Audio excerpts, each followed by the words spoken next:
Pencuri wanita itu berpura-pura sedang merapikan riasan wajahnya. Padahal sebenarnya ia menggunakan kamera yang tersembunyi di dalam bedak kompaknya untuk diam-diam memotret wajah seorang pria kaya, lalu mengirimkannya ke komputer milik rekan komplotannya. Selanjutnya, mereka menggunakan teknologi pencetakan 3 dimensi untuk mencetak cetakan wajah sang taipan. Setelah itu, mereka perlu menyemprotkan lapisan warna kulit yang normal, menempelkan alis, dan mengenakan wig. Maka sebuah topeng wajah manusia yang tampak sangat hidup pun selesai dibuat. Namun, untuk mencuri emas yang selalu dibawa pria kaya itu, mereka juga harus meniru suaranya. Karena itu, sang pemimpin kelompok, Jimmy, segera mengenakan topeng tersebut dan bersiap turun tangan sendiri. Sementara itu, di sebuah pesta, rekan mereka berpura-pura terpeleset dan secara tidak sengaja menumpahkan anggur merah ke seluruh tubuh sang taipan. Karena pelakunya adalah seorang wanita cantik, pria kaya itu tidak marah. Sebaliknya, ia pergi ke kamar kecil sendirian untuk membersihkan diri, sementara pengawal pribadinya berjaga di luar. Hal ini membuat rencana Jimmy berjalan semakin lancar. Jimmy masuk ke kamar kecil melalui saluran ventilasi, lalu diam-diam berdiri di belakang sang taipan. Sebelum pria kaya itu sempat bereaksi, taipan palsu itu menjatuhkan ke lantai hanya dengan 1 pukulan. Setelah itu,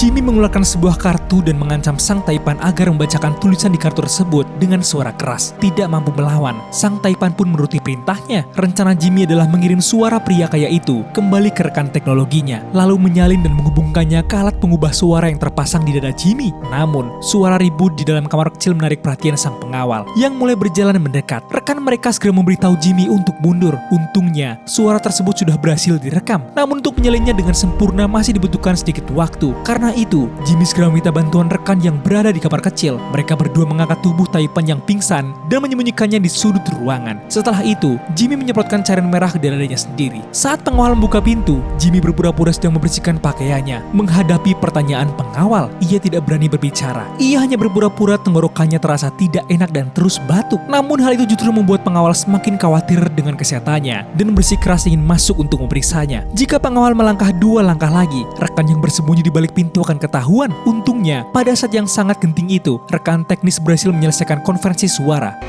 Fine, wait outside. Dengan 1 kalimat itu, Jimmy berhasil mengelabui pengawal. Namun untuk benar-benar menyingkirkannya, mereka masih membutuhkan bantuan rekan mereka di pesta. Wanita itu berpura-pura menjadi seorang sosialita dan mengundang Jimmy makan malam. Karena ini adalah kencan pribadi sang taipan, pengawal tidak bisa terus mengikutinya. Akhirnya, Jimmy berhasil membawa emas tersebut dan pergi bersama rekan komplotannya menggunakan sebuah mobil sport. Ending yang bahagia. Yeay!